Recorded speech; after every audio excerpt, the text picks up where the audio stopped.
اترا تو سامنے سے ایک نوجوان آ رہا تھا, کلین شیو تھا. تو مجھے دیکھ کر کہنے لگا آج تیرا ابدا دیدار ہو گیا. تو میں اس کے اس جملے سے سمجھا کہ مسلمان نہیں ہے, غیر مسلم ہے. جی آج تیرا ابدا دیدار ہو گیا, بس ہن میرا کام بن جانا جڑے کام میں جا رہے ہیں. تو میں کہا بھائی تو کون ہے؟ وہ پھر اس کے میں نے وہ کڑا دیکھا تو وہ سکھ تھا. ایک مونے سکھ ہوتے ہیں جو شیو کرتے ہیں. جی جی. تو وہ تھا. وہ کہا جی میں روز سونو سننا. ایسے بہت واقعات کہ سنتے ہیں لوگ. اور سب ٹائٹل کی وجہ سے میں ابھی چند دن پہلے کی بات ہے, فیصل آباد میں تھا تو ایک کالے تھے, ایک نوجوان مجھ سے ملے اور کہنے لگا کیا حال ہے؟ میں نے کہا یہ تو اردو بول رہا ہے. میں نے کہا اردو آتی؟ کہنے لگا ہاں. میں نے کہا یہاں پڑھتے ہو؟ کہ نہیں. میں نے کہا اردو کہاں سیکھی؟ کہا آپ کے بیان سن بورکینا فاسو. تو اس طرح کتنے جرمنی میں مجھے بتایا ایک پولش تھا کہ جی یہ مسلمان ہوا ہے آپ کے بیان سن کے. میں نے کہا میرے بیان تو انگریزی میں بھی نہیں تو پولش میں کیسے ہوں گے؟ یا سب ٹائٹل دیکھ دیکھ کر یہ مسلمان ہوا ہے. ایک لائن لگی ہوئی ہے وہ اللہ کا فضل. ایک تو مولانا صاحب یہ کہ آپ نے پوری دنیا گھومی ہے, آپ کو سب سے خوبصورت جگہ کون سی لگتی ہے؟ آپ کی فیوریٹ جگہ کون سی ہے پاکستان کے علاوہ اور مکہ مدینہ کے علاوہ؟ آپ کی فیوریٹ جگہ جہاں آپ کا دل کرتا ہو کہ کچھ ٹائم گزاروں میں. کہیں بھی نہیں.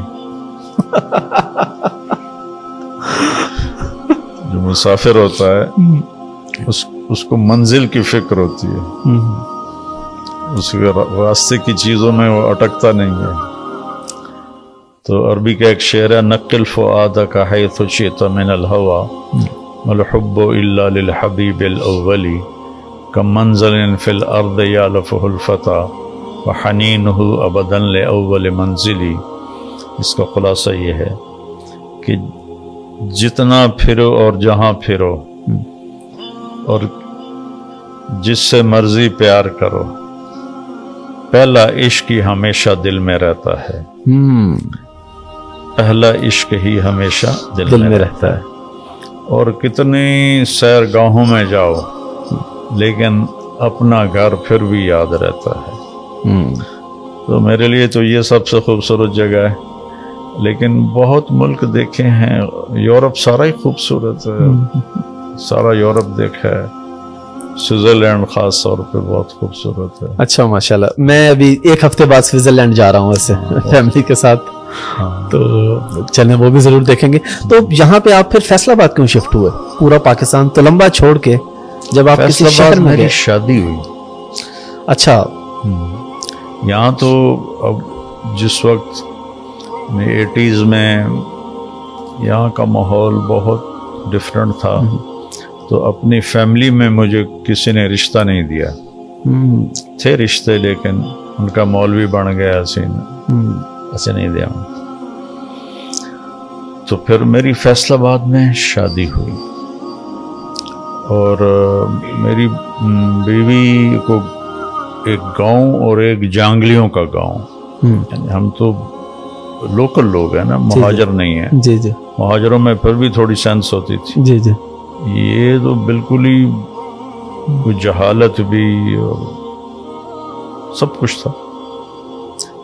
تو پھر اسے یہاں رکھنا بڑا مشکل تھا چونکہ میں تو غیر حاضر ہوتا تھا. جی جی جی جی. میں تو رائمنڈ ہوتا تھا, 2 مہینے کے بعد آتا تھا, ہفتے 10 دن کے لیے. تو پھر اس کو اتنا مجاہدہ دینا یہ اس بہت نامناسب تھا, تو اس لیے مجھے وہاں رہائش رکھنی پڑی.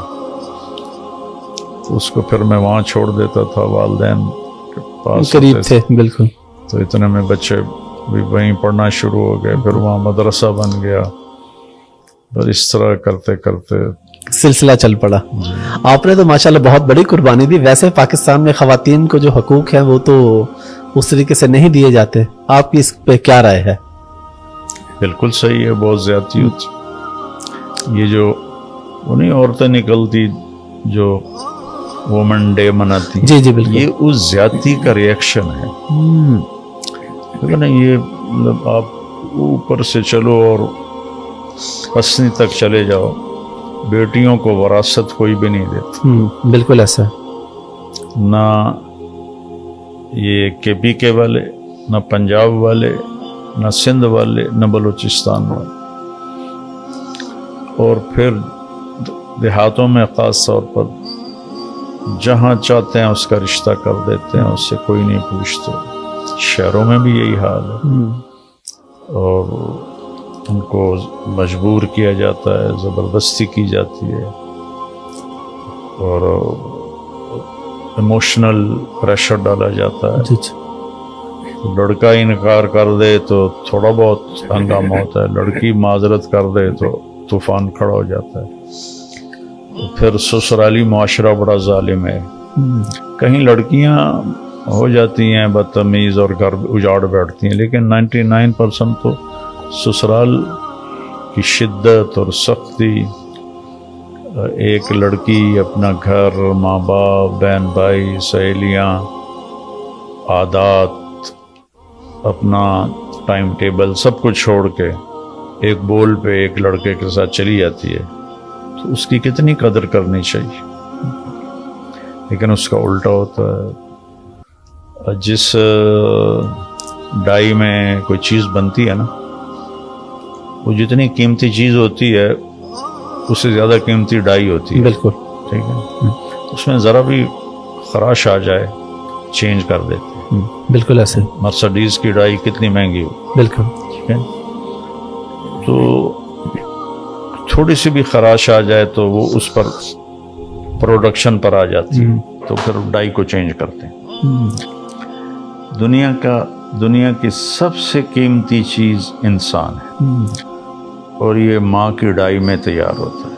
ماں کا رحم اس کی ڈائی ہے، اور غلط رویے اور بدتمیزیاں اور مار پٹائی تک، وہ اس حد تک اس پر شدت آتی ہے کہ اس کی ڈائی ٹوٹ پھوٹ جاتی ہے. جو بچے پیدائشی وہ ڈپریشن کے مریض پیدا ہو رہے، تو اللہ کے نبی نے فرمایا یہ جو میرے مدینے کے لوگ ہیں بہت اچھے لوگ ہیں. کس وجہ سے بہت اچھے لوگوں نے کی تعریف کی؟ کہ جب یہ کسی کی بیٹی کو بیاہ کے لاتے ہیں تو اس بچی کو یہ احساس ہی نہیں ہوتا کہ میں ماں باپ کے گھر میں ہوں یا سسرال کے گھر میں. اتنا اچھا اس سے سلوک کرتے ہیں. یہ عورت کا حق. پاکستان میں طلاق کی سب سے بڑی وجہ آپ کیا دیکھتے ہیں؟ آپ کے پاس مختلف لوگ آتے ہوں گے، اپنے وجوہات بتاتے ہوں گے، سب سے بڑی وجہ آپ کو گھر اجڑنے کی کیا لگتی ہے؟ یہی بد اخلاقی. اور ایک ہی وجہ بد اخلاقی، زبان کا گندا استعمال اور حق تلفی، جبر، کہیں سسر کا کہیں ساس کا. میں UMT میں بیان کیا تو پھر VC کے کمرے میں بیٹھے تھے تو ایک چوکیدار نے کہا باہر ایک لڑکی رو رہی آپ سے ملنا چاہتی. میں باہر گیا تو ساتھ ہی ایک کمرہ تھا، تو میں نے کہا کیا ہوا ہے؟ کہنے لگے آپ عورتوں کے بڑے حقوق بیان کرتے ہیں، لیکن آپ نے کبھی طلاق شدہ عورتوں کے بارے میں کچھ بھی نہیں کہا. ایک دم مجھے ہٹ ہوا کہ واقعی میں نے یہ چیپٹر کبھی ذکر نہیں کیا. میں نے کہا تمہیں طلاق ہوئی ہے؟ کہنے لگی ہاں. کہ کیوں ہوئی؟ کہ میرا خامند بہت اچھا تھا، میرا سسر کہتا تھا میں نے چنگی نہیں لگ دی انہوں طلاق دے. کہ 1 سال تک تو اس نے برداشت کیا، پھر آخر وہ ماں باپ کے آگے مجبور ہو گیا اور مجھے طلاق دے دی. اب 50 سال کی عمر کے رشتے آ رہے ہیں اور 55 سال کی عمر کے رشتے آ رہے ہیں. اس کو کوئی اچھا رشتہ ہی نہیں ملتا جس لڑکی کو طلاق ہو جائے. پھر مجھے یہ حدیث یاد آئی کہ آپ نے فرمایا سب سے اعلیٰ درجے کا صدقہ تمہیں بتاؤں؟ تو صحابہ نے عرض کیا جی کیا ہے؟ آپ نے کہا جس کی بچی کو طلاق ہو گئی اور وہ گھر آ گئی، اس پر خرچ کرنا سب سے اعلیٰ درجے کا صدقہ، الابنۃ المردودہ، بہت حق تلفی ہے، اس میں کوئی شک نہیں۔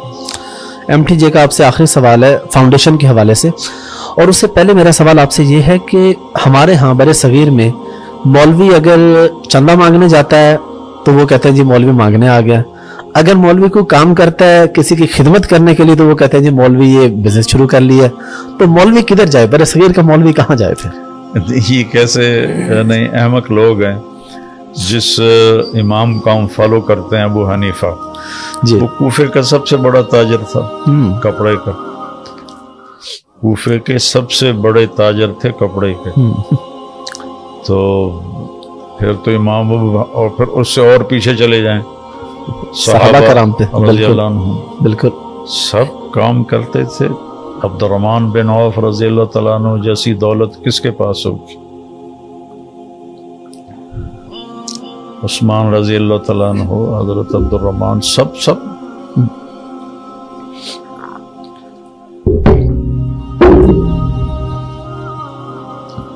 کچھ رہبانیت کی سوچ کہ جو دین پہ چلے وہ تو بس دنیا چھوڑ دیتا ہے اور وہ تو بس پھر لو لگا لیتا ہے۔ تو ابھی آپ کی فاؤنڈیشن کس کس جگہ پہ کام کر رہی ہے اور آگے آپ کی کیا پلانز ہے فاؤنڈیشن کے حوالے سے؟ ماشاءاللہ بہت بڑا کام ہے، لاسٹ ٹائم بھی ہم ادھر آئے تھے، ہمیں پورا وزٹ کروایا تھا، بتایا تھا بہت اچھا کام ہو رہا ہے، تو مزید اس کو آپ کا کہاں کہاں پہ پھیلانے کا ارادہ ہے؟ ہم نے تو اللہ سے مانگا ہے کہ سارے دنیا کے ملکوں میں ہماری فاؤنڈیشن جائے، آمین، نیت تو بڑی کریں بالکل، اور پھر فیصلہ اللہ پہ چھوڑ دیں۔ تو ابھی تک کہاں کہاں پہ ہے پاکستان کے علاوہ؟ ابھی پاکستان کے علاوہ کینیڈا میں ماشاءاللہ، اور انگلینڈ میں، ماشاءاللہ، کینیڈا، انگلینڈ، اور ابھی آسٹریلیا کے لیے جا رہا ہوں میں، انشاءاللہ، ہاں وہاں انشاءاللہ۔ انشاءاللہ۔ مولانا صاحب آپ کے وقت کا بہت شکریہ، بڑا مزہ آیا آپ کے ساتھ گپ شپ کر کے۔ آخر پہ کوئی پیغام اور خاص طور پہ اگر کوئی سرائے کی شاعری آپ کو یاد ہو کچھ بھی تو وہ آپ کچھ عنایت فرما دیں۔ پیغام تو یہ ہے کہ